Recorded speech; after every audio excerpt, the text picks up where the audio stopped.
Nous allons faire une démonstration de CRICO sur cadavre selon les recommandations de la Difficult Airway Society, soit la DAS. On va utiliser du matériel qui est familier et qui est habituellement disponible dans tout hôpital.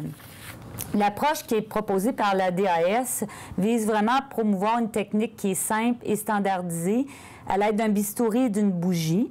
Et cette approche résulte de scénarios d'entraînement qui ont été faits sur des mannequins, cadavres, séries de cas en salle d'urgence et hors milieu hospitalier, et non pas, on doit le dire, de situations cliniques réelles en salle d'opération avec anesthésiologiste. Voici maintenant ce dont on a besoin pour faire une CRICO chirurgicale selon les recommandations de la DAS. On va utiliser un bistouri muni d'une lame numéro 10. Comme vous le voyez ici, on recommande d'utiliser une grosse lame dont la largeur s'apparente à celle du diamètre du tube qui va être introduit dans la membrane cricothyroïdienne. On aura aussi besoin d'une bougie coudée, une bougie de type Eschmann, Portex ou autre. Celle-ci a un diamètre externe de 15 French, ce qui correspond à 5 mm. On va aussi utiliser un tube trachéal de diamètre interne de 6 mm.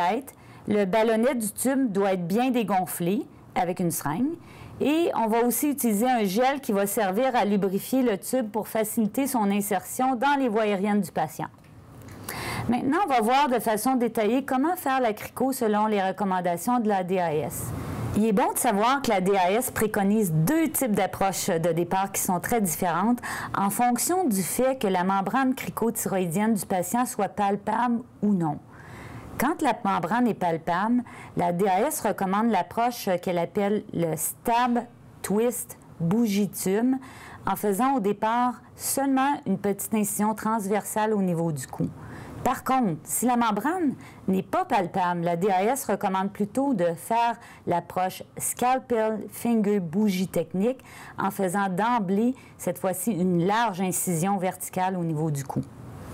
Il est à noter que plusieurs auteurs canadiens et américains préconisent d'emblée pour tout patient une approche par large incision verticale au niveau du cou et non pas juste une petite incision transversale pour faciliter le repérage de la membrane parce qu'on sait, il a été bien démontré que la membrane est très souvent difficile à repérer et même en présence d'un coup qui est anticipé comme étant techniquement facile. Alors, voyons maintenant comment on exécute l'approche de la DAS qui est appelée la Stab Twist Bougie Tube, qui est proposée quand on palpe bien la membrane cricothyroïdienne, soit l'approche par petite incision transversale. Si vous êtes droitier, vous devez vous placer à gauche du patient. On remarque ici qu'on a positionné le patient de façon optimale. Son cou est en extension pour mieux exposer l'anatomie et faciliter l'exécution de la technique. Pendant qu'on fait la CRICO, on doit tenter d'oxygéner le patient. Il faut prendre soin de bien palper les repères anatomiques pour identifier la membrane cricothyroïdienne qui est la cible visée pour la CRICO. Comme technique de repérage, la DAS recommande une technique bien particulière et bien précise. Il s'agit de faire le laryngeal handshake. De cette façon, plutôt que d'essayer de localiser la membrane seulement par la palpation avec l'index, on recherche des repères anatomiques beaucoup plus larges. On veut mettre en évidence tout le complexe conique qui est constitué de l'os hyoïde, du cartilage thyroïdien et cricoïdien pour nous diriger vers la membrane. Voici comment faire le repérage de type laryngeal handshake. Comme vous le voyez ici, avec le pouce et l'index, on saisit la partie haute du larynx juste sous la mandibule au niveau des cornes de l'os hyoïde.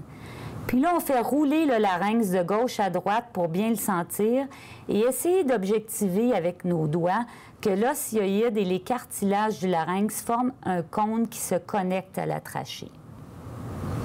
Glissez les doigts vers le bas sur le dessus des lames du cartilage thyroïdien, puis continuez à descendre les doigts, le pouce et le majeur se trouvant alors sur les rebords extérieurs du cartilage cricoïdien et palpez la membrane cricothyroïdienne avec l'index. Du coup, avec la main gauche, stabilisez le larynx, l'index de la main gauche étant toujours posé sur la membrane cricothyroïdienne, avec le bistouri tenu de la main droite, la partie tranchante du bistouri se dirigeant vers vous, faire une incision transversale pontiforme qui traverse la peau et la membrane cricothyroïdienne. Il faut maintenir le bistouri perpendiculairement à la peau et ensuite le tourner de 90 degrés en dirigeant sa partie tranchante vers les pieds du patient. Changez la main qui tient le bistouri. Maintenir une traction sur le bistouri en le tirant vers vous et en le maintenant toujours perpendiculairement à la peau. Saisir la bougie coudée de la main droite en la tenant parallèlement au sol, à angle droit avec la trachée. Insérer la partie coudée de la bougie dans la trachée en la faisant glisser du côté distal de la lame du bistouri par rapport à vous. Faire une rotation de la bougie pour l'aligner avec la trachée et la pousser délicatement sur une longueur de 10 à 15 cm dans la trachée. Enlever le bistouri, lubrifier le tube trachéal et l'introduire sur la bougie. Avec la main gauche, prendre soin de stabiliser la trachée et mettre la peau sous tension. En se servant de la bougie comme guide, poussez le tube trachéal dans la trachée en le tournant pour faciliter son insertion comme si on le vissait.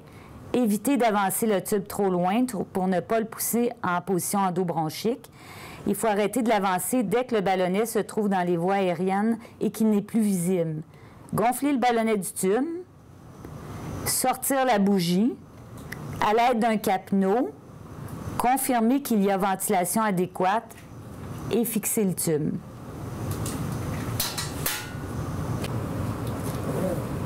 On peut imaginer plusieurs variantes de techniques par rapport à ce que la DAS propose. Par exemple, plutôt que d'utiliser un tube trachéal standard, on peut utiliser un tube de type glide right, comme vous le voyez ici, qui est mieux profilé, donc plus facile à insérer dans la trachée. On peut également introduire dans la trachée une canule à trachéostomie plutôt qu'un tube trachéal. Cette canule est facile à manipuler et à fixer et ne risque pas d'être introduite trop loin en position endobronchique, contrairement au tube trachéal. Comme autre variante, plutôt que d'utiliser une bougie coudée classique, on peut utiliser une bougie coudée de type Frova de la compagnie Cook, donc la bougie ici que vous voyez bleue.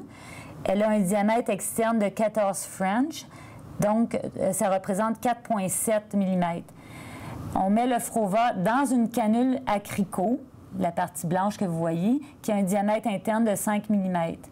Le Frova est muni du connecteur RapiFit qui vous permet, par le connecteur de 15 mm, d'oxygéner le patient avec le circuit anesthésique pendant qu'on introduit la canule dans la trachée.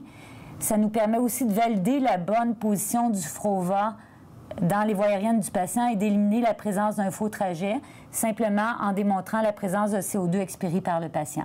Lors de l'exécution d'une crico avec le Frova, il n'est pas recommandé d'utiliser un système de ventilation au jet à pression élevée.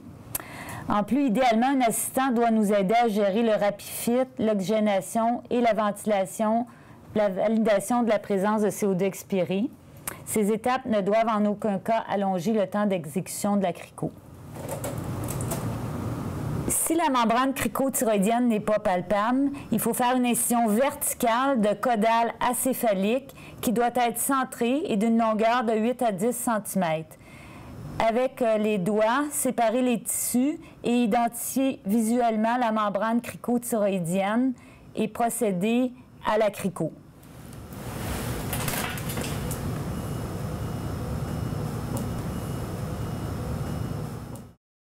Revoyons maintenant l'exécution d'une crico selon les recommandations de la DAS pour vous montrer jusqu'à quel point cette technique peut être faite facilement et rapidement quand on sait comment s'y prendre.